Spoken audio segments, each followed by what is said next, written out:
ভাষণ দান করছেন জামানার গাড়িবে নেওয়ার হযরত আল্লামা শাহ সুফি খাজা মোহাম্মদ আলাউল হক ওলি হুজুর মাদ্দাজিলুল আলিয়া। নারায়ে তাকবীর, নারায়ে রিসালাত, ইয়া রাসূলুল্লাহ, নারায়ে হায়দারি, বীরে বেমেসাল শম্ভুগঞ্জি, পীর শ্রেষ্ঠ শাহ এনায়েতপুরী, গদিনিসিন সুজা হুজুর, মুরিদের দরদি ওলি হুজুর, নারায়ে রিসালাত। কবি বলেন, আমরা প্রেমের দৃষ্টি নিক্ষেপ করেছি আত্মার প্রভুর উদ্দেশ্যে। কোরআনে আল্লাহ পাক বলেন, ফাজাল আফরিদা মিনান নাসি তাহিয়া ইলাইহি, অল্প কিছু মানুষই হে রাসূল বা যারা ফরজনের রাসূল আপনাদেরকে ভালোবাসবেন। তো সুতরাং আজকে ফণিহারা মণিহারা ফোনা মেজু হুজুর বলতেন, ঠিকই গরিবে নওয়াজ খাজা বাবা মাইদিসি হুজুর পাক বলেন, আল মাউতু জিসরুন ইউ সেলুন হাবিবুল ইলাল হাবিব। বক্তিয়ার কাকে হুজুর পাককে বলেন যে তাদের এন্তেকাল এমন যে ওই পারের বন্ধুর সঙ্গে এই পারের বন্ধু মিলিত হবেন, মাঝখানে সাঁকো পার হইতে আমাদের সতর্ক হইতে হয়। যাই হোক, আপনারা আসছেন, অনেক বাধা বিপত্তি ছিল। আসলে দাজান বলছেন, যে যাহারে ভালোবাসে সে তাহারে ভোলে না। এই সাক্ষী থাকবে।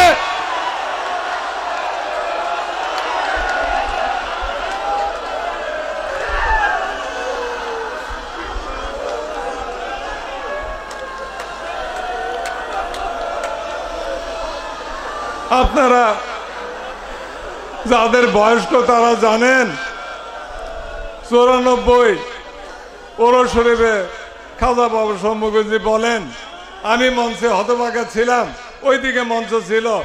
খাজা বাবা বলতেছেন, আমার দুই ধরনের আওলাদ, এক ধরনের জেসমানি, এক ধরনের রুহানি। তাদের মধ্যে রুহানি আওলাদরাই প্রিয় আসে কানে। খাজা বাবা আমার সালাম নিন।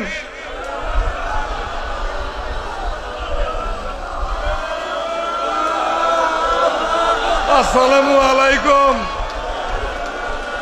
আমাকে মাফ করবেন, আমি বসে আপনাদের সাংঘাত করছি কি আপনারা দাঁড়াইছিলেন। আপনারা খাজা বাবার প্রিয় আওলাদ, আমরা মিসকিন, আপনাদেরকে সেই তো উপযুক্ত পীরের মহব্বত পেশ করতে পারছেন, সেই জন্য আমি মাফ চাই, ক্ষমা করবেন আমাকে। বসেন।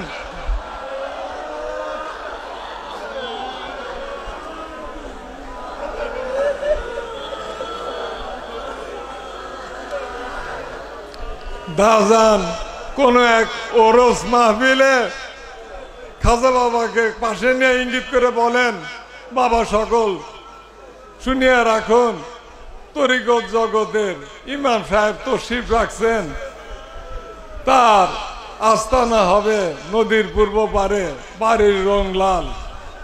এই যে সেই ফুলের বাগান। দাওজানের আম্মি যান মা তামিরুন্নেসা, উনি স্বপ্ন দেখেন এনায়েতপুরের আকাশে নূর উদিত হয়েছে। উনি সেজদায় লুটে পড়লেন। পরের দিন খবর পান মেয়ে ছেলেগণ পর্দা থেকে বলতেছেন যে একজন রাসূলের আওলাদ এসেছেন, নায়েবে রাসূল সৈয়দ ওয়াজেদ আলী হুজুর পাক। উনি কাল বিলম্ব না করে দাজানকে গোসল করায়, অজু করায় উনি পাঠায় দিলেন। দাজান অল্প বয়স, 17 বছর বয়স। উনি গলায় একটা কম্পিউটার আরো কিছু এনায়েতপুরের, এটা চীনা ধুকুরিয়া, এনায়েতপুর থেকে 3 মাইলের দিকে হবে কোন একদিকে। ওখানে দাজান সঙ্গী সাথী নিয়ে গেলেন। সৈয়দ হুজুর পাক এত লোকজনের হঠাৎ করে দাজানের দিকে চোখ পড়ে গেল। এই কম্পিউটারওয়ালা মেরে পাশ যাও, তুমি আমার কাছে আসো।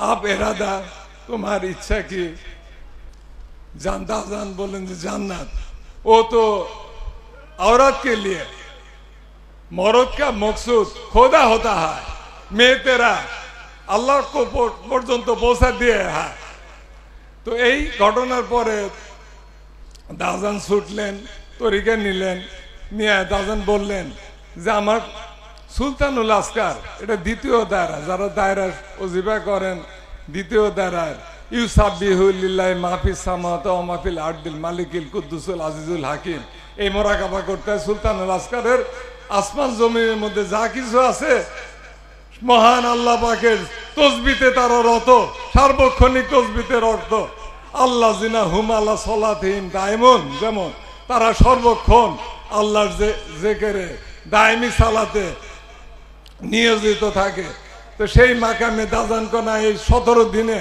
আমি সৈয়দ আজিজ আলী হুজুর পাকে পালকি বহন করলাম আমার এই সুলতানুল আসকার হুজুর পাক দান করলেন আমাকে আমরা সেই দামন ধরে আছি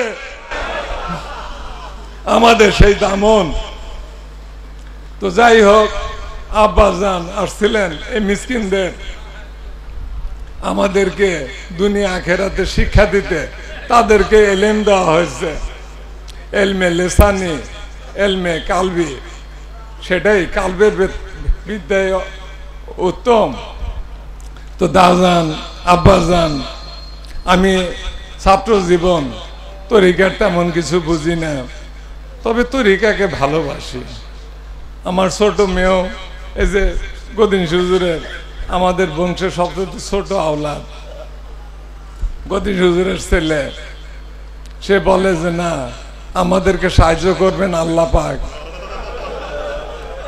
সে বলে সে কি বোঝে এইগুলো ইমানি ব্যাপার এগুলোর সঙ্গে বয়সের সঙ্গে কোনো কিছু নাই জাহের বাতেন বলে কিছু নাই তারা রুহানিয়া জগৎ থেকে কথা কয় তো যাই হোক আমি আশ্চর্য হয়ে গেলাম এখানে থাকে আব্বাজানের ওখানে থাকে অনেক খবর হয় খবর আসে ফয়েজ আসে খবর আসে তা আমি হঠাৎ করে দেখে আমার মনের মধ্যে দুইটা লাইন আছে এটা খুব জরুরি বিশেষ করে যারা নিজেদেরকে সভ্য যারা নিজেদেরকে খুবই সভ্য মনে করে তাদের জন্য এই কথাটা খুবই মূল্যবান বনের কাটা বনেতেই রয় মনের কাটা রক্ত ঝরায় এই দুইটা লাইন আসলো আমার মনে তারপরে আমি একটা গজল লিখলাম গজলটা এইরকম বেলাসবরি নবী হিংসায় তায়েফের পথে বড়ই কাটা বিছায় আহত নবী 20 কাটা সরান অহিংস পথ চলা পথিক ফিরে পায় দিনে দিন কয়েক পথে নেই কাটা ভেবে চিনতে পৌঁছান নবী তার আঙিনায় বিমার ব্যাধি রোগ সজ্জায় অচলা বুড়ি সাহিত্য তার বিছানায় দরদি সেবা আহা আত্মিক পরশে সেরে তোলেন তাকে নবী সাল্লাল্লাহু আলাইহি সাল্লাম অল্প সময়ে বনের কাটা বনেতেই রয় মনের কাটা হায় রক্ত ঝরায় আসমানি বিজুরি আত্মিক আভায় কুহক প্রহর বিদরিত বিতাড়িত সদা কিতমির সহসা আলো খুঁজে পায় কিতমিরকে আসে কুকুরটি আসার কাহাফের সঙ্গে ছিলেন আসে কুকুরটি আলো খুঁজে পায় বুড়িমা সহজেই বাতি ঘরে পৌঁছায় কোরআন শরীফে একটা আয়াত আছে ইজহাবু বি কামিসি হাজা ফাআল কুহু আলা ওয়াজহি আবিয়াতি বাসিরা ইউসুফ আলাইহিস সালামের কথা আসে কারণ আমি পরপর তিনজন এখন বর্তমান গদ্দিনশীনে তিনজন পরপর দুইজন গদ্দিনশীন হুজুর খেদমত করছে বর্তমানে আমাদের গদ্দিনশীন হুজুরের খেদমত করতেছে তা আমি দেখছি ওনার মধ্যে ইউসুফ আলাইহিস সালামের ফয়েজ ইউসুফ আলাইহিস সালামকে যখন ইয়াহুদা তার বড় ভাই ওরা জানলেন যে মিশরের ফুড মিনিস্টার খাদ্যমন্ত্রী তখন উনি বললেন যে আগে তো হিংসা হাসদ করছে, বলতেছেন যে ভাই ইয়াকুব আলাইহিস সালাম আমাদের পিতা, আপনার পিতা, আপনার বিরহে কাঁদতে কাঁদতে চোখ সাদা হয়ে গেছে। তো উনি তৎক্ষণাৎ জামার পিরান খুলে দিয়ে বললেন এই জামাটা ওনার মুখের উপর রাখবেন, দৃষ্টি ফিরে আসবে। এইটাই হলো তাসওয়ুফ। যারা বুঝলো তারা পাইলো, যারা বুঝলো না তারা দুর্ভাগা। ওমা আলাই ইনাল বালাক। আসসালামু আলাইকুম।